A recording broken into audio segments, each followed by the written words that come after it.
ำหมกบอเฮ้ยน้ำหมกบอพี่น้องเอ้ยอยู่เฮือนนั่งสาลีเตอโอ้ไปนำมาเลยเหรอปึ๊บไปพี่น้องเอ้ยจักแผ่นนี่หักดิ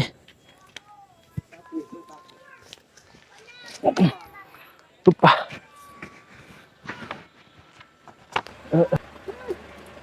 จับเด้ออย่ามันไหลเด้อจับเด้อน่าบ่เป็นยัง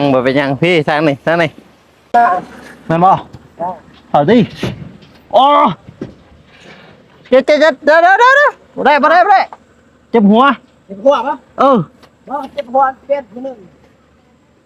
ใช่เลยคนเราไม่ใช่บ่เจ็บหัวจะเอากับหัวบ่เดี๋ยวพาใจเย็นจันมา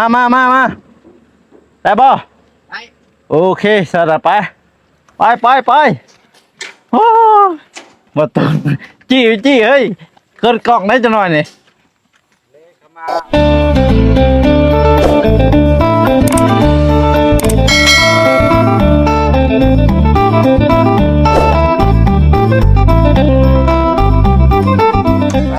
กับสบายดีและสวัสดีเด้อพ่อแม่พี่น้องเนาะบ่ว่าจะอยู่ภายในหรือว่าต่างประเทศกันยินดีตอนรับเข้าสู่ช่องบ่าวโกชนบทสปปลาวเด้อพ่อแม่พี่น้องเลยเนาะตอนนี้ก็สังกะสีมาแล้วพี่น้องเลยเนาะสังกะสีมาฮอดแล้วเนาะตัวก็มาโหลดคลิปให้พี่ให้น้องได้เบิ่งคือเก่าพี่น้องเลยเนาะทางบ้านของซาลีอัปเดตข่าวสารเนาะตอนนี้ทีมงานเฮาได้สั่งสังกะสีเนาะพ่อแม่พี่น้องเนาะสังกะสีมาให้เพื่อมามุ่งบ้านเนาะบ้านน้องสาลีนั่นเองเนาะพ่อแม่พี่น้องเอ้ยโตฝนก็มืดครึ้มแล้วเด้อพ่อแม่พี่น้องเลยเนาะมืดครึ้มแล้วทางนี้มืดครึ้มคือสิตกอีกแล้วพี่น้องเลยทางนี้เนาะโอ้โตฝนก็บางเทียก็หยุดบางเทียก็ตกบางเทียก็บ่พี่น้องเอ้ยโต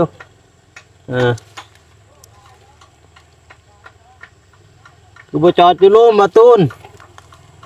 โอ้ขับมาฮอดถึงเลยเอ้าน้ำจะใช่ตูน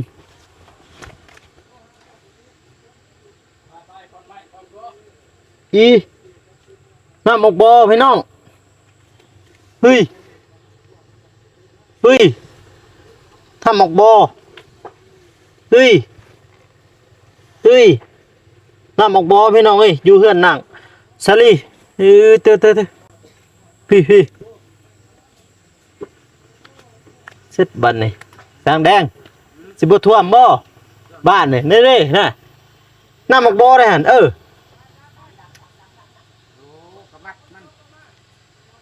ไปเซ็กเอาเองแล้วดีมันออกบ่อได้นี่ดินี่ไล่จ่อยๆอยู่เลยนี่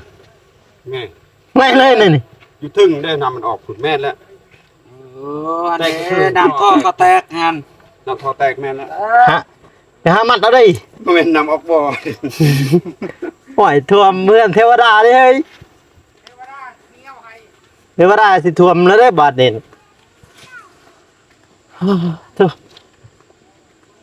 สังกะสีมาแล้วพี่น้องไงติดทุกเจ้าแคนสาวปลายบ่เฮ้ยไปดิพุ่งไปเอาลงหุ่นไปลูกจ้ะลูกหรือหลานโอ้หลานคิดว่าลูกบ้านเทวดาใหญ่บ่พี่น้องเอ้ยจุ๊บ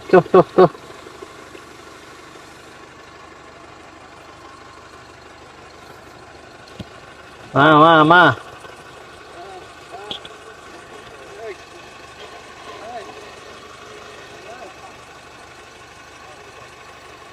เพิ่นเอาอันนี้มาแล้วพี่น้องเนาะ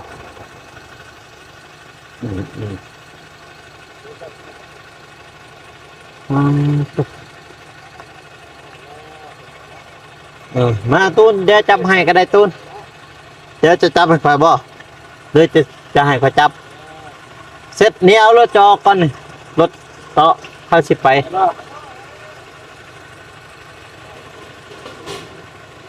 การรถเตาะเข้าสิไป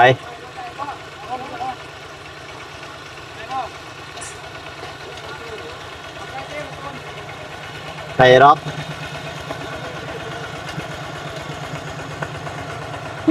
เสียนเกินหรือว่าเสียนอยู่ก็ไปจอมาแต่หัวแต่ส่วนครับพี่น้องเลยเนาะอืม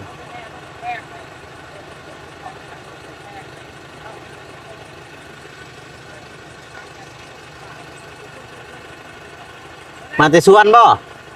มันจะหน้าบ่อ๋ออ๋ออ๋ออ๋อแบ่งงาน ฮันน้ำในหัวอยู่นั่นน้ำเจ้าว่าน่ะนะฮันอยู่เทิงฮัน บ่เขา มาแม่นบ่ เขาแม่นคู่กุมทุก โอ้ นี่ ยบ่ยังหัน ไปแป้งได้ฮันไปมัดได้ฮัน จ้า เนี่ยมันไหลลงมาเฮือนล่ะฮัน น้อยน้อย เออเออ นี่ โอ้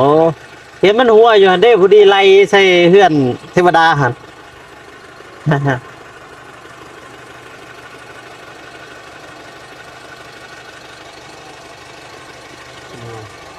เอาถ้าแจ้วจะถือเคยก็ได้ไปเดี๋ยวคอยอันนี้เองคอยแบ่งน้ำสร้างนี่แบบมา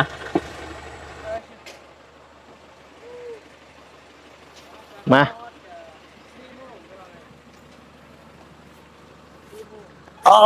ประตูไหนบ่เอาจะแบกเบอร์ซ้ายบ่บัดนี้โอ้ไปนำมาเลยเหรอปึ๊บไปพี่น้องเอ้ยโอ้โตหนักไปพี่น้องเอ้ยโอ้ยหย่อกับเบื้องเจ็บสมบัติเนี่ยหักได้บอกว่าไรได้ สบายดิเพื่อนเด็กหน่อยเขาดินเขาเหยียบเจ้าบ่ปงเลย โอ้ย ขึ้นถึงอะไรปงเลยนี่ ปงแล้วนี่เลยแต่งกันเลยแต่งกันแล้วมันจึงแห้งเลยบ่เมียนบ่เสมอกันคนนั้นได้เสมอเด้เสมอเต้โยเต้ ต้นลุ่มหั้นแหล้วบ่เสมอฮ่า พักไว้ขนาดได้เอาทางข้างลงก่อน โอ้นี่เด้อ บ่หนักเนาะเอาเดี๋ยวก็ โอ้เจ็บไปมงุมต่อโอ้น้อยแบกเบื้องเจ็บซ้ำอยู่หันก็ได้โอ้เอาเด้อผมพาครึ่งน้ำเด้ออย่ามันหักง่ายก็ยังได้ใหม่ครึ่งน้ำเด้อครึ่งน้ำเลยลองมาหักตรงกลางครึ่งไว้ไปโอ้ คอยเด้อบ่ก็ มันคือปินแหละโอ้ไปพี่น้องเอ้ยมาจากแผ่นนี่หักดิ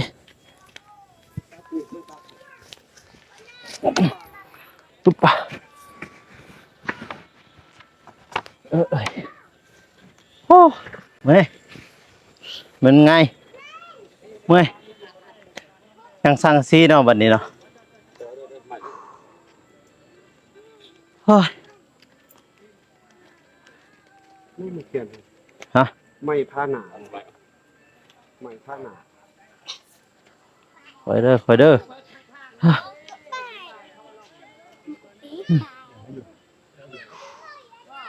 มันธรรมดาได้เมื่อยเด้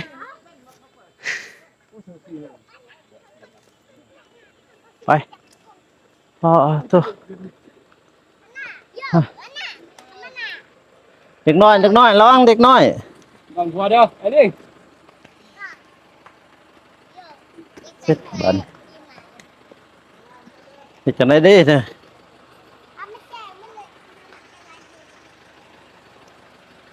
ครับเฮ็ดจังได๋บัดนี้เข้าสองคนถ้าเบิ่งก็เอ้ย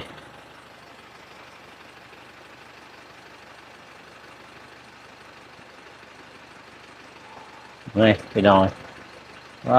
ที่โทษ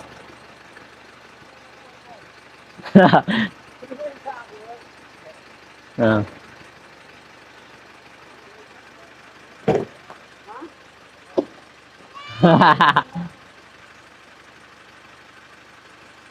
เป็นตัวอย่างมันไหลดิอืมดิเอาดิฮะนั่นบ่โอ้น่ะพี่น้องเอ้ย มีคู่ป่ะ ฮะ มีคู่ป่ะ มีเลยเถอะ คือเขามีคู่เนี่ย ใช่เลยทางแดงเด็ก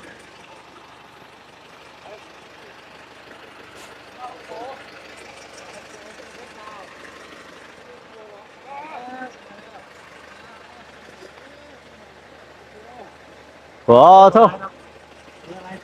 ไม่ได้ยกเป็นหนีเนาะ เป็นตัวอย่างดิ น้อยลังเหรอจะยกน้อยลัง จับหน่อยเด้ออย่ามันไหลเด้อจับหน่อยเด้อน่าบ่เป็นหยังพี่ทางนี้โอ้โหใจเย็นเฮ้ยเป็นตัวอย่างดิเสร็จหลายไปจักทีโอ้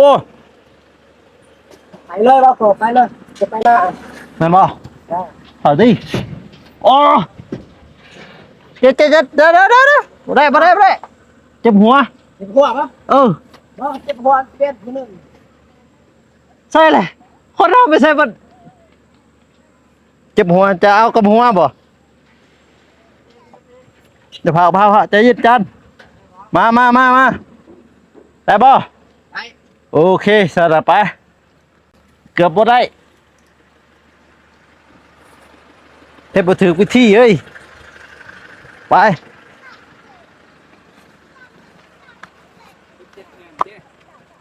เจ็บแทนคุณยาว เป็นตะยานมันไหลเนาะฮ่าๆตัว จะสั้นปะตัวหนึ่ง ไปคุณยาว ผมอยาก เสร็จเอาลงแนวใดนี่ เขาอยู่ข้างนั้นเอาเลย โอเคเออ ไปเลยบ้านมาป้องนะมันพูดมันหลอกเอาป้อง โอ้เจ็บหัวเด้โอ้บ่เคยเห็นหัวเจ็บหัวเนี่ยเบิดแล้วเถอะสุดท้ายบัดนี้เนาะโอ้ป้าตุนจี้คักจี้แน่ลิเฮ้ย ดังเลยนี่ จี้คักจี้แน่เกินเบิดบ่ยังบ่เอ้า พอละว่าเบิดเลย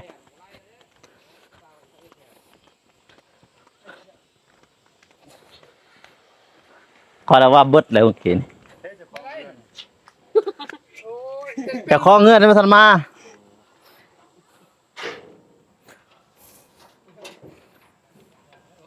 บ่เตียงพุ่นเลยจะขอเฮือนผู้สิอยู่บ่นี่เด้นี่แหละตะกล้องนี่แหละผู้สิอยู่ไป2คนเดี๋ยวก็ได้ไปบ่ไหวแม่นบ่อ๋อเออ ก็เลยผมจะข้างบันได โอ้มาผู้เดียวบ่ แม่ อ๋อ มีคนนะ อ๋ออยู่โรงงานลุมเดินบ้านหั่นบ่ แม่ โอ้ สนามแดง อยู่ท่าแตงให้กันมาสุดท้ายพี่น้องเอ้ยสุดท้ายก็อยู่นำบ่โกซ้ำเก็บหัว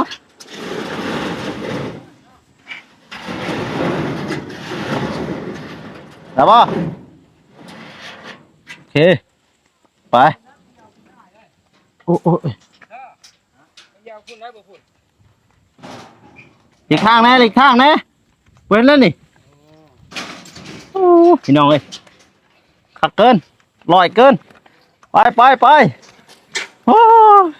มาตื่นจี้เฮ้ยเกินกล่องได้จะหน่อยนี่ เลเข้ามามาคายสังกะสี เอาเร็วจิ้มหัว ไปข้างนั้น โอ้ยเฮ้ย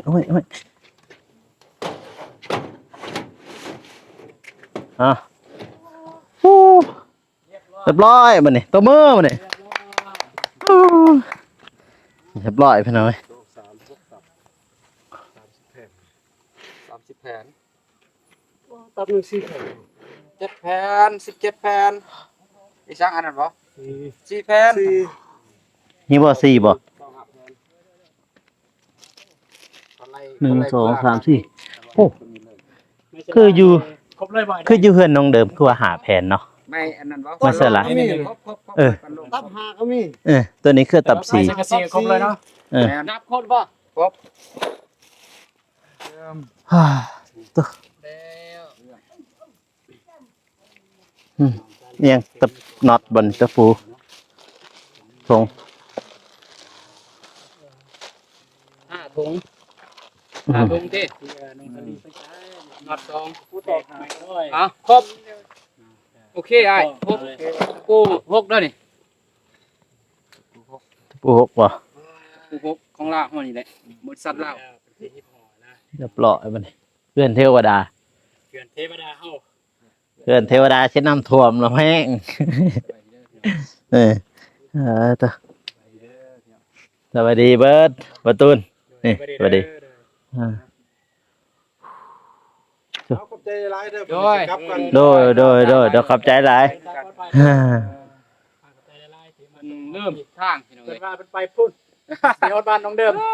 ได้แล้ว โอ้ไปทางมุนหุ่นบ่โอ้ มาแล้วหลวงพ่อ แล้วลง เออ มีซองแยกกว่า โด นี้ ยที่ซอยใหญ่ที่เราทำอะไร โอ้ กำลังพาอยู่หัน มันนี่ใครโทรให้เรา บ วั อน ก นี้ เพิ่น มันนี่ใครโทรให้เราวันนี้ กาบันกับกอกบอกเราต่อ เห็นบ่ กลับมาเลย ว้า มาจะ1 โมง สุเกือบ กันบ่โทษถามหน่อยโอ้นี่แบ่งทางใดแยก ผมบ่ได้เฮา นั่งเลยเด้อ เฮาบ่ได้บอกแยกเลยเฮาบ่ได้บอกแยกให้เราเด้เราก็ไปผู้เกือบฮอดพุ่นน่ะ มาลามพอแล้ว ไปตาม ไปขึ้นพี่น้องเอ้ย ยังไงเฮ็ดได้ ต่อเกี่ยมตอกคันติ เรียบร้อยตูนกับเสียน สบายดีกล้องแน่ สบายดี เออ ไปกองไงนะ สวัสดีเด็กสุข พี่มาทางนี้เบิ่งเพิ่นเทื่อนจ้ะนี่จะเฮ็ดได้เจ้า เขาแป้งแล้วว่าจักหน้ามันโอ้ยนำออกบ่แม่นกินพี่จะเห็นบ่พี่ บ่แม่นหนา โอ้ขมัดแล้วบ่ยินบ่ อยู่ถึงขอหนามือ โอ้เขาบ่ขุดบ่เขาบ่ฟังบ่ บ่ บาดนี้แหละเจ้าเขาบ่ฟังท่อน้ำจะนี้ย่ามมันแตกนะพี่แล้วอะลงมานี่แหละนี่คือในนี่มันคืออันนี้พี่น้องเอ้ยได้อยากว่าเกือบครบพี่น้องเนาะ โดย ประตูยังประตูปงเหยียบแน่แล้วก็ประตูเพื่อนนั่นแน่ก็ยังพี่น้องเอ้ยเนาะโอ้ แล้วเนาะ แดดออกเลยได้มื้อนี้นี่ แล้วบ่เอิ้นบ่ อืม เอิ้นจะแล้ว เมื่อคืนนี้นอนอยู่นี่บ่นอนอยู่พุ่น นอนอยู่ พี่มาทางนี้มันบังแดดมันถือกับแสงแดด มีแต่สางนอนอยู่นี่แล้วก็มาเล่นน้ำในสาง อ่ะไม่เนี่ยติดไม่ใช่ยาน FC เราบ่ได้ยินพี่น้องเนาะ 8-9 โมงมาเมื่อนอน 8 ชั่วโมงแรงเนี่ยบ่ โดยเมื่อนอนเทือนบัดตอนเวลา7 6 7 8 โมงยัง8 โมงก็เล่นน้ำสาง อ๋อเพิ่นก็มาลินมายามมาเบิ่งเนาะ โดย คู่มือบ่มาทางนี้มาอันนี้ มือ มาลินน้ำเพิ่นเนาะพี่น้องเนาะเพราะว่าช่างก็อีกอย่างคือเขาก็เข้าใจภาษาแม่นบ่ โดย เข้าใจอยู่ที่ภาษากันกับช่าง สางบ่เข้าใจ ภาษาต่างบ่ ภาษาต่าง อ๋อแต่ว่าบ่ตูนนี่เข้าใจเนาะ โดย อืมบ่ตูนเราครบพี่น้องเอ้ยผู้ประจำคนด่าแล้วไรมันได้ยินเสียงพี่น้องเอ้ยเนาะก็มันนี่สังสีปานลมอหยังก็มาครบแล้วพี่น้องเนาะอ๋อก็สิไม่สลาก็ครบแล้วพี่น้องเนาะไม่เป็นก็เรียบร้อยพี่น้องเลยไม่เป็นไม่สลาไม่สังสีเนาะสบายดีเด้อบ่าวนง โดยนี่เอาห้องเลยมานั่งพัก ห้องอยู่กลางกันบ่ห้องอยู่กลางบ่หรือยังไงได้บ่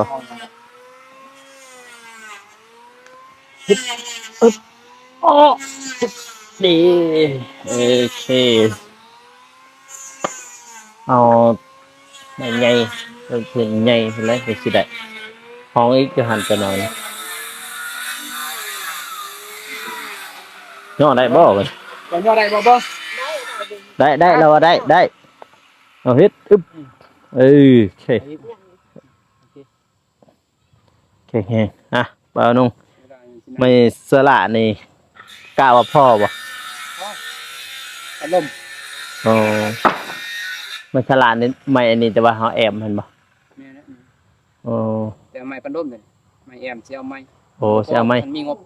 อ๋อ ไม้สลายังไม้แอมยัง ตัวนี้ไม่ปานล่มเนาะ โดย อ๋อมันเป็นลมบัดทางซีนี่กล้าว่าพ่อบ่ จังซี่นี่พ่อ ทางซี พอไล่หมดเลยเด้ อ๋ออ๋อ จังซี่ยังก็ไล่เรียบร้อยหมดแล้ว ทางซีจักแผ่นนี่ทั้งหมด เจ้าเอ็ดแทน ซอยแผ่นอ๋อ รวมกับรถยัง อือ ต่างนี้แทนนี้โดย โดยโอเคใจร้าย เราก็ลงทางนี่ซั่นเนาะลงทางพูดฉันบ่ฮอดเรือนน้องเดิมพุ่นบ่จ๊ะ ฮอดแล้วฮอด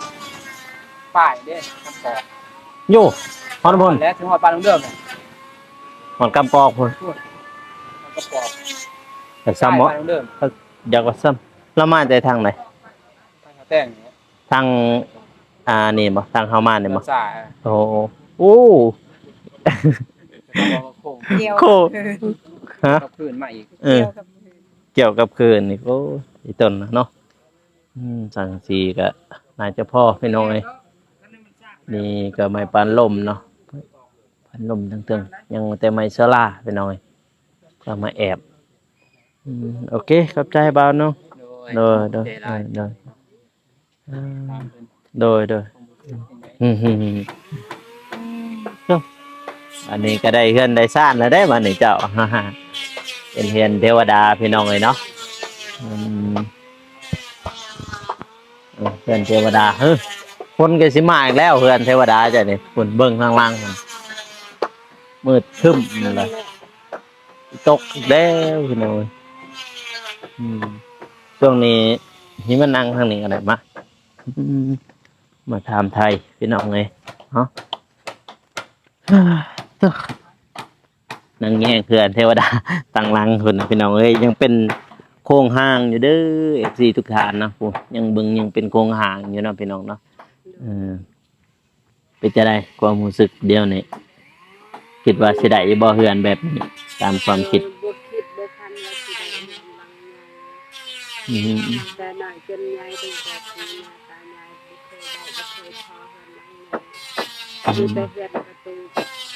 อืมย้ายจากบอนแหละจากบอนแล้วจะย้ายไปอยู่จึงไปอยู่หลุมมัน ยึดหนึ่ง3-4บอล3-4บอนน่ะ ทำให้ใจบุญคือ โอ้มาขึ้นบ้าบ่เฮ้ยขึ้นได้บ่ บ่ใหม่ บ่เราขึ้นบ่ได้ดอกเราสิโอ้อย่ามันไหลดิแต่มันไหล เด็กรถ แต่มันไหลเห็นติเพื่อสิได้บ้านหลังนี้เนาะจะในช่วงนี้ได้แบบว่าฟันดีบ่แต่มาเขาเจ้ามาต่างเฮือนใหม่นี่ฟันดีอยู่บ่จื้ออยู่บ่ของฟัน บ่ได้พันมีแต่แบบนอนเลยแบบนอนสบายเลย บ่จื้อเลยบ่ โดยบ่จื้อความพัน เมื่อกี้ไม่ขาดเคินไม่ก็ได้ บางทีก็ได้บางทีก็บ่ไม่อันนี้ฝนก็สิตกอะไรบัดนี้เขายังมาทันมามัดนะตอนนั้นเนาะหน้าโอ้มัน จั ว่าก ห เจ้า น่อยค่ะว่าเขาสิมาเอาเสือ เขาบ่ขุดเด้จะน้อยนี่มันขาดมาใน โดย ดิท่วมทั้งลุ่มแต่นี่น้ำซาก็สิมัดให้เจ้าบ่แม่นแต่เที่ยวนี้เนาะเที่ยวนาอันนี้บางทีเที่ยวนามันเพอีหยังพอดีท่วมแล้วได้ทางนี้นี่ โดย เพื่อนก็เรียบร้อยพี่น้องมืออื่นก็คงมุ่งแล้วเนาะ โดย อืม ได้อยู่ อืม มาขอบใจละปิดคลิปก่อน อืมนี่แหละเนาะพี่น้องเนาะจะครบ โอเคได้ ยังจะสังกะสีก็มาแล้วพี่น้องมีแต่ให้เจ้าอกใจผู้ใหญ่เพิ่นที่เพิ่นเบิ่งอยู่นี้ โดยขอขอบอกขอบใจหลายๆทางผู้ใหญ่ใจบุญที่เมตตาสงสารซื้อดินแล้วก็ปรับดินเฮ็ดเฮือนซื้อไม้สังกะสียังไม่ยังว่าเบาก็ไม่แปลกไม่ชลาว่ะไม่ศิลา ก็ขอขอบใจหลายๆทางผู้ใหญ่ใจบุญขอให้พัฒนาสิ่งใดให้ได้สิ่งนั้น ขอให้จงเจริญความเจ็บอย่าได้ความไข่อย่ามีขอให้ไปทางใดเขามีแต่คนหักคนหอมเฮ็ดธุรกิจหยังก็ขอให้ราบรื่นขอให้เฮงๆปังๆเด้อพ่อเด้อแม่เด้อสาธุ สาธุพี่น้องเนาะจบเนาะบ่าวโกก็สิจบคลิปไว้อยู่ที่นี่เลยเนาะพ่อแม่พี่น้องเนาะก็ยินดีฝากกดไลค์กดติดตามเด้อพ่อแม่พี่น้องเนาะเพื่อเป็นกำลังใจให้บ่าวโกแล้วก็แม่น้องสาลีแล้วก็น้องสาลีเพื่อสร้างบ้านให้สำเร็จเสร็จสิ้นเนาะพ่อแม่พี่น้องเนาะเนาะบ้านน้องสาลีก็เกี่ยมตอกเบื้องเทิงเนาะตอกปานลมเนาะพ่อแม่พี่น้องเนาะเกี่ยมสำเร็จเนาะเกี่ยมมื้ออื่นก็คงได้มุ่งพี่น้องเนาะคลิปนี้ก็บ่าวโกก็สิจบไว้เพียงเท่านี้เด้อพ่อแม่พี่น้องเนาะก็ขอให้พ่อแม่พี่น้องทุกท่านเนาะแต่ว่าทุกคนจงมีแต่ความสุขความเจริญความเจ็บจะได้ความไขยุสมีเนาะให้จะหั่งจะมีจะร่ำจะรวยเนาะปรารถนาสิ่งใดก็ขอให้ได้เนาะนอนรับก็ให้ได้เงินหมื่นตื่นขึ้นมาให้ได้แก้วมณีโคตรเนาะคลิปนี้ก็อย่าลืมฝากกดไลค์กดติดตามเด้อพ่อแม่พี่น้องเนาะบอกกูก็สิจบได้เพียงเท่านี้เพื่อเป็นกำลังใจให้ทีมงานเนาะสำหรับคลิปนี้ขอกล่าวเข้ามาสบายดีพี่น้องเอ้ยแล้วเจอกัน EP ต่อไปเนาะบ๊ายบาย